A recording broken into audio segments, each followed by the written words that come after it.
Hello বন্ধুরা, good morning. আমি Jayashree. Welcome to Jayashree time story. সবাই কেমন আছেন? আশা করছি ভালো আছেন। তো আমরাও খুব ভালো আছি। সকালবেলা ঘুম থেকে উঠে দেখি এই যে এদিকে কাকি ঘর মুছছে। তো ঘর মোছা কমপ্লিট হয়ে গেছে, আর সামনের পোর্ট দুটো মুছলেই হয়ে যায়। পুরো ঘর বারান্দা সব মোছা হয়ে গেল। সকালে করে ঘুম থেকে একটু দেরি করে উঠি আমি। তো এই যে উঠে দেখি কাকি ঘর মোছা হয়ে গেছে। তো চলুন আজ দিনটা এখান থেকে শুরু করি।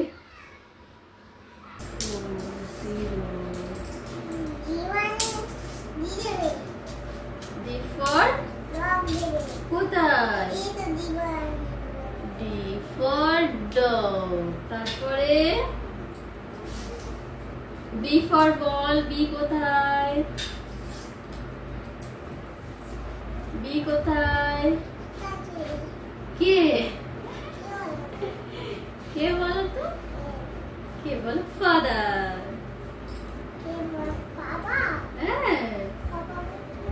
ফাদার। গ্র্যান্ডমাদার। গ্র্যান্ডমাদার। আই। মামাম। মামাম কি বলবো? মাদার। আচ্ছা, বি ফর বলটা দিয়ে দাও শোনা। B for ball, E for elephant. পাপা স্লিপিং করছে। স্লিপিং।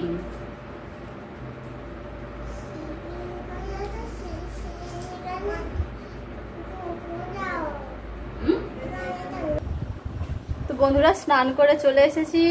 আর সকালে ছেলেকে নিয়ে বসেছিলাম, তারপরে ওকে খাইয়ে দিয়েছি, দিয়ে তারপরে স্নান করেছি। তো রান্নাও হয়ে গেছে। চলুন আপনাদের সঙ্গে কি শেয়ার করি কি রান্না হয়েছে আজকে।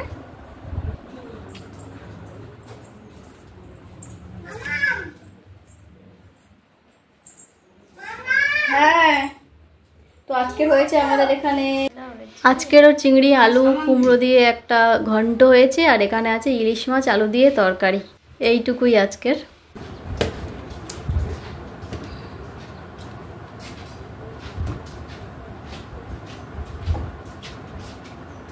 আমের সাইজটা দেখেছেন?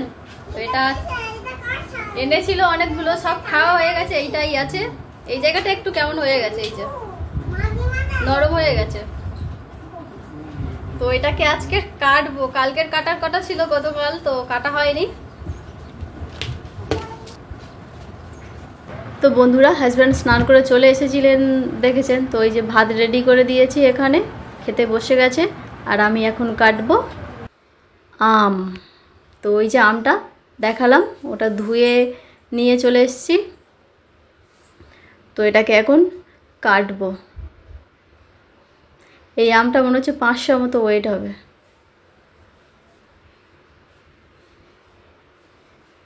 তো এর আগেরগুলো খেয়েছি, ততটা ভালো নয়। মানে ওই খোসার দিকটা মিষ্টি একটু, আর আঁটির ভেতরের দিকটা কেমন একটা নরম নরম হয়ে যাচ্ছে, আর ওইদিকে একটু টক মতো।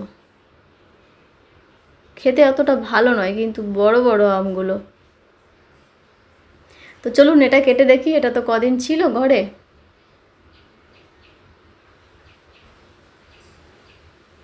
আর হাজব্যান্ড বলছে যে আমটা কেন রেখে দিয়েছো, খাওনি কেন? মানে উনি অতটা আম খেতে পছন্দ করে না, ওই জন্য বলছে যেটা খেয়ে না উনি, কেন নষ্ট হয়ে যাচ্ছে। আর এই যে কেটে নিয়েছি। ওই আটির দিকটা কেমন একটা কালার না, ওই দিকটা একটু টক মতো লাগে।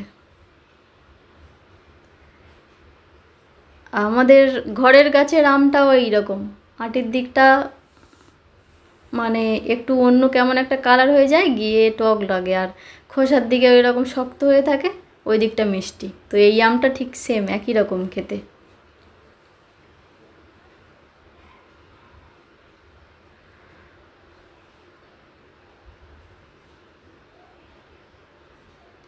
এই যে কেটে নিয়েছি, তো এগুলো লম্বা লম্বা করে কেটে নেব।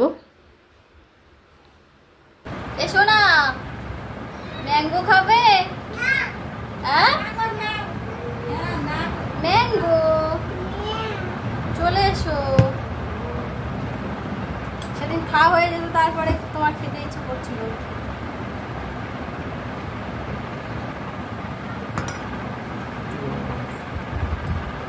তো এই যে আমটা কেটে নিয়েছি, আর কিছুটা শাশুড়ি মাকে দিয়েছি। তো এখন হাজব্যান্ড খেয়ে বের হয়ে গেছে, একটা একটু খেয়েছে, তো মানে 1 পিস, আর বাকি এই যে আমি নিয়ে বসেছি খেতে। যাই হোক, মিষ্টি মিষ্টি টক টক তো নষ্ট করলে হবে, দেখি চেষ্টা করে পুরোটা খেতে পারি কি।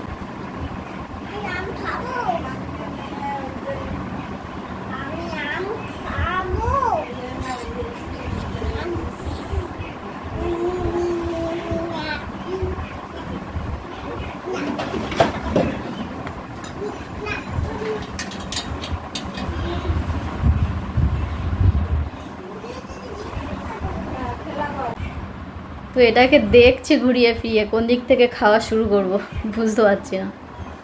তো আর খেতে ইচ্ছে করছে না, যদিও অতটা খেয়ে ফেলেছি। তো দেখি এটাকে শেষ করতে পারি কি।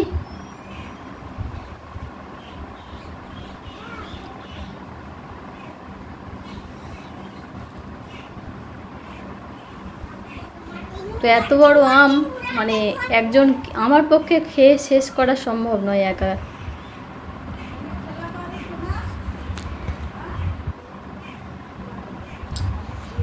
তাও যদি খুব সুন্দর খেতে হতো তো সেটা একটা আলাদা ব্যাপার ছিল, তাই না? তো বন্ধুরা, দেখি এটা খেয়ে শেষ করতে পারি কি, আবার পরে ফিরে আসছি, আপনাদেরকে জানাবো। তো বন্ধুরা, আমটাম খেয়ে সবটা খেয়ে শেষ করতে পারিনি, তো আঁটটা একটুখানি খেয়ে তারপরে ফেলে দিয়েছি। ভালো লাগছে না, মানে তেমন একটা টেস্ট নেই। আর মানে বাইরের দিকটা, খোসার দিকটা মিষ্টি, আর আঁটির কাছে ভেতরের দিকটা একটু টক টক। আমটা যতটা যেমন দেখতে, খেতেও তত সুন্দর নয় অতটা। তো তারপরে হাজব্যান্ড খেয়ে অফিসে বেরিয়ে গেছে, সেগুলো সব ধুয়ে নিয়ে এসে তারপরে একটু শুয়ে পড়েছিলাম, শরীরটা অলস লাগছে। তো ছেলের জন্য আজকের একটু তরকারি বানাতে হবে, আমাদের নদীর মাছ হয়েছে, তো ওই জন্য ওর জন্য একটু, হ্যাঁ এই তো ওর জন্য একটু পাবদা মাছ করে দেব, পেঁপে আলু দিয়ে পাবদা মাছের ঝোল করে দেব। তো চলুন তরকারিটা বসিয়ে দিই, হোক ততক্ষণ। এখন বাজে 11টা। আর এই যে বদমাস, কি করছো? ওটা কি কি ওটা? ছাতা। মাথায় দাও, বৃষ্টি পড়ছে। এইটা ওর ছাতা, এইটা নিয়ে ও খালি বলবে ছাতা মাথায় দাও, ছাতা ছাতা, এটা ছাতা। না তুমি মাথায় দাও।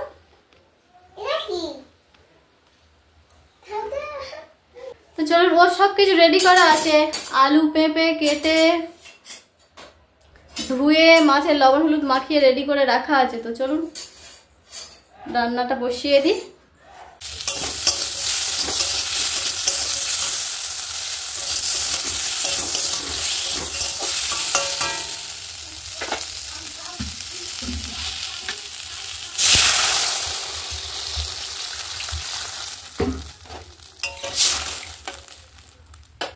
কালো জিরে ফোড়ন দিয়ে পেঁপে আলু আর এই যে মাছ দুটো ভেজে নিয়েছি, একটু ছোট্ট মতো সাইজের জন্য দুটো মাছ দিয়েছি। তো ওই মাছের ঝোল, তরকারিটা বসিয়ে দিয়েছি, তো এটা ততক্ষণ হোক, আর আমি গিয়ে দেখি ছেলে কি করছে। তুমি কি করছো? কি করছো?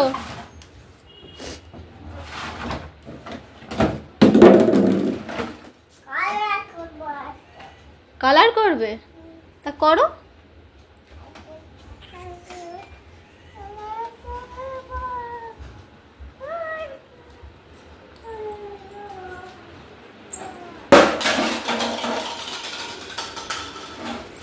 তো বন্ধুরা তরকারিটা হয়ে আসছে, এই যে পেঁপে আলু সিদ্ধ হয়ে গেছে। তো একটু জিরে গুঁড়ো দিয়ে দিয়েছি, এবারে নামিয়ে নেব। আর তারপরে যাব ছেলেকে স্নান করাতে, তারপরে ওকে খাওয়াবো। তো আজ এ পর্যন্ত, ফিরে আসছি পরবর্তী ব্লগ নিয়ে। সবাই ভালো থাকবেন, সুস্থ থাকবেন। আর ভিডিওটি কেমন লাগলো কমেন্টে জানাবেন। যদি ভালো লেগে থাকে তাহলে একটা লাইক করবেন আর চ্যানেলটিকে সাবস্ক্রাইব করে দেবেন। ভিডিওটি দেখার জন্য ধন্যবাদ।